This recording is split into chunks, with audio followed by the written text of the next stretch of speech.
Yo, what is going on, guys? Hope everyone's having a fantastic day today. So I want to go over some news on the Philadelphia Eagles. A few things I want to go over, the injury reports from both teams as well. And yeah, I know we have to wait. The Eagles will have their send-off on Sunday, and they will have hectic interviews. I think 3 days, 3 or 4 days of 8-hour media sessions. This is the crappy part about, going into the Super Bowl because it's a lot of distraction, a lot of things going on. These players are just going to have to keep their cool. So, it's just this whole part of it. The week before or the week of the Super Bowl is going to be where it's going to be crazy for these players for the week. But that's really it. So, I mean, the longer, the more we think about it, the longer it's going to take to get there. We're not even through the first week of the bye week, actually. So kind of nuts. So I want to go over some news from both teams, and let's get straight into it. Because I've seen enough horror movies to know any weirdo wearing a mask is never friendly.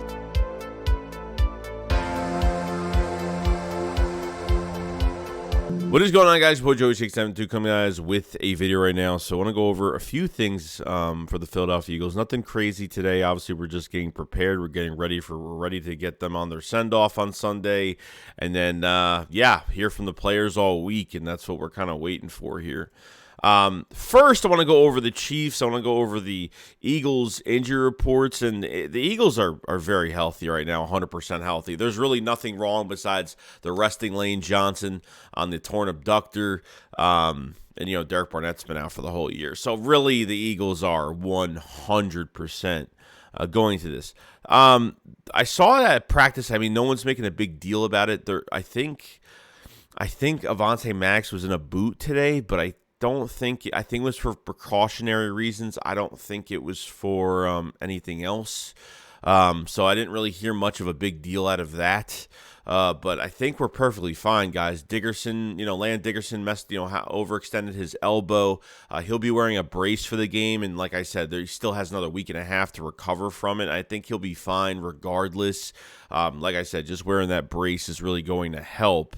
Hurts' shoulder should be a lot better and all that great stuff. So you look at the Chiefs right now, besides Patrick Mahomes is dealing with the ankle sprain, which is definitely going to affect him in this game, but having this 2 weeks of rest is definitely going to help. But he's got to practice, so I mean, he's going to be putting pressure on that ankle a lot earlier than, a lot sooner than later.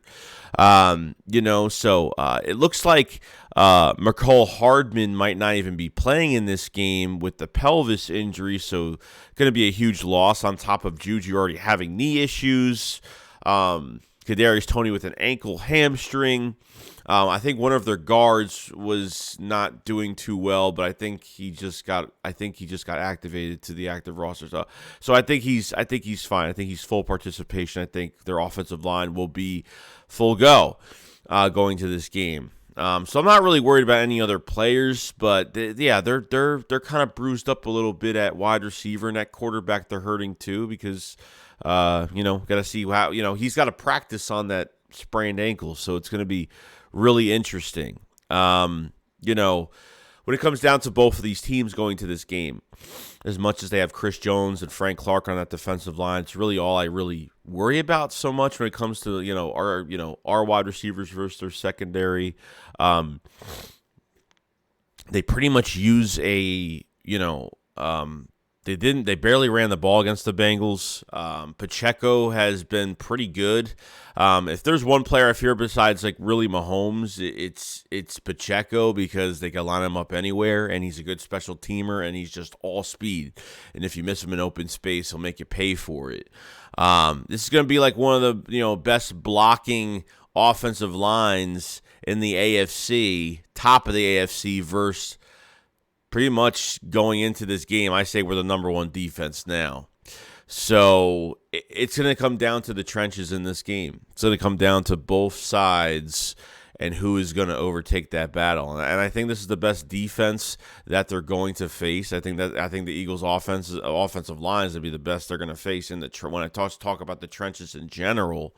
We're going to find out, but like I said, they've never faced a defense like this. I understand statistics don't really matter because every game counts for its own, but I mean, you're facing 4 guys that have double-digit sacks going into this game. And Gannon has been flawless all of the playoffs when it comes to his blitzing, when it comes to just being aggressive in general. It's been absolutely amazing. Like I said, this is going to be a good matchup. This isn't a cakewalk, that they ain't no pushovers, nothing like that. They're there for a reason. We're there for a reason. I'm not expecting a blowout. I'm not expecting anything. Anything like that. So I think it's going to be good. And like I said, there's a whole nother week and a half. So, I mean, a lot of these players can get better. But what seems like is not going to happen is Mecole Hardman, they're one of their top receivers, is definitely not playing in this game. Definitely not. With the pelvis injury, probably not. And that's a big loss for them, 100%. So they still got MVC. They still got, or if I'm saying his name right, they still got a few good couple good receivers. Just how long could they stay healthy? And obviously, it's going to depend on Mahomes he's going to have to work through that ankle sprain, and that's going to be the big difference of the game too. Is are the Eagles going to make that injury worse, or is he going to be good the whole entire game where he's going to get enough passes off with the protection that he will get? That will be something to really look out for. So that's all I really got to say about that, guys. Like I said, they're banged up more than we are. We're pretty much at 100% right now, besides Lane Johnson needing surgery, as playing at a high level. I mean, at this point, we're doing pretty well right now. Secondly, I want to go over, apparently, I mean, this could be an Eagles home game at the Super Bowl in Arizona, because it looks like 7% of tickets only been really bought in the Missouri area, which isn't a lot. 7% of all those tickets really isn't a lot at all. 24% of tickets have been bought in Pennsylvania, which is absolutely insane.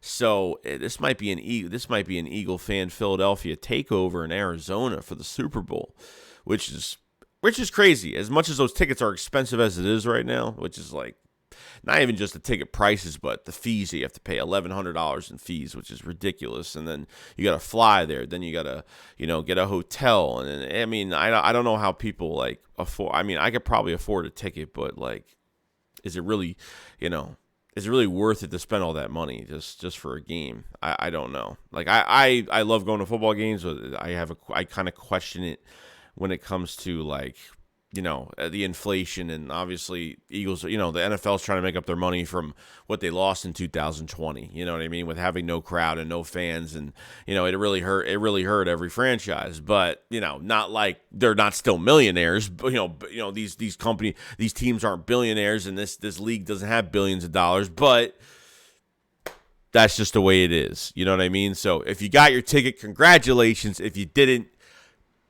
I am glad. I got the bathroom, I got the food, I got everything right here. I don't got to drive anywhere, so sometimes it's good to stay home and watch the game too. So, that's how that goes. So 24% in Pennsylvania, that is nuts. It's going to be kind of crazy. Just to let you guys know, I saw the news the other day. I was like, wow, this might be another Eagles home game. I mean, last time we were in Arizona, it was a home game this year. It might be another one this year, which is pretty cool. Last thing I want to go over, I think what's really important, and I think I want to just take this clip quick. So A.J. Brown says the Eagles, never got big-headed this year, which is really hard to do, guys. Like, over the past, 5 to 10 years, you looked at teams like Arizona, Pittsburgh, that had, almost, really good records that fell apart at the end of the season. This team never fell apart. And I think it comes down to, Nick Sirianni kind of controlling. I'm not saying egos as in, we have bad egos. We have really good ones, and I think Nick knows how to control all of that. I think it comes down to Jalen Hurts, where you're not, you're poised, you're calm, you're cool, you're collective. You're not aiming too high, you're not aiming too low, you're staying straight in the middle, and that's what Jalen Hurts has always done, which other players that, gravitate towards him are going to follow that recipe. Now, yeah, I was kind of nervous when they were just winning every single game. I was like, well, I never thought they were going to go undefeated. Before the season started, I said, well, even when this roll, like going 4-5-0, I was like, yeah, they're not going to go undefeated. There's going to be a loss there somehow. I think that loss against Washington actually helped, and they had to pick themselves back up because this team went through every type of adversity throughout the season.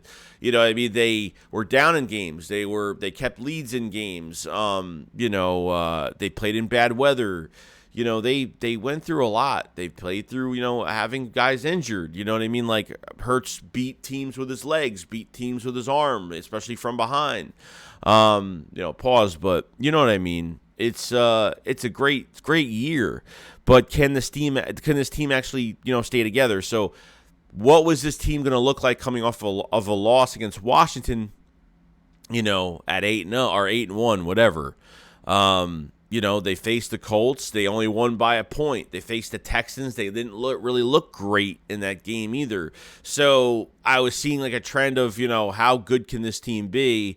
And they fought back and they started to, not steamroll teams, but they started to dominate teams a lot more after that loss. Because I thought that with that loss against Washington, it really took the pressure off a little bit to where it was just kind of, as you keep winning, the pressure just got more and more. And I think they handled it very well the whole season, playing that way. That's the issue as of right now. So, that's all I really got to say about it. Like, it's a really good recipe to follow because this team could have just been like looking towards the playoffs in the Super Bowl when they were like 8-0, 7-0, but they didn't, and that really is rewarding to your coaching staff. It's really rewarding to your players, and especially Jalen Hurts. I mean, he leads this pack with everything. Without him, this offense is nothing, and that's just the truth to it all, man. It's the truth to it all. A.J. Brown, said it right on the head. I mean, says receivers are selfless, and a special group to put a team ahead of themselves. And that's a good thing. And I like that, you have a receiver core. You have running backs that are not complaining about carries or, targets or stuff like that. Back in 2017, it came down to our first, second, third stringers to get the job done, and it got done. Regardless of injury or what happened, that's what it came down to. And we were the underdogs of that whole entire season, So, like I said, it's been a fantastic year. You got one more game left, win the Super Bowl, and no one's been complaining about their catches, their targets. Maybe the one thing maybe with A.J. Brown is, he wanted to stay in that Giants game a lot longer, and he didn't. But that's not being selfish. He just wanted to play more, and he was fine, and he didn't care about the injury he had. He still wanted to put more points on them. I can respect that, But like I said, to keep a team like this, calm, cool, collective, like I said, huge parts to this is Nick Sirianni and Jalen Hurts, 100%. And obviously the players they brought in, Devontae Smith, and they drafted Devontae Smith and traded for A.J. Brown, and not being selfish and not complaining, but keeping each other accountable as well has been a thing, like not putting it all on one person or keeping each other accountable for it. If something messes up, they go to each other on the side. I think that makes a huge difference in a team, and it really showed this year. And this group is special, and I think it'll be special for years to come. So very excited. But other than that, that's pretty much it, guys. That was the news for the Philadelphia Eagles. Besides my yawning, I am sorry.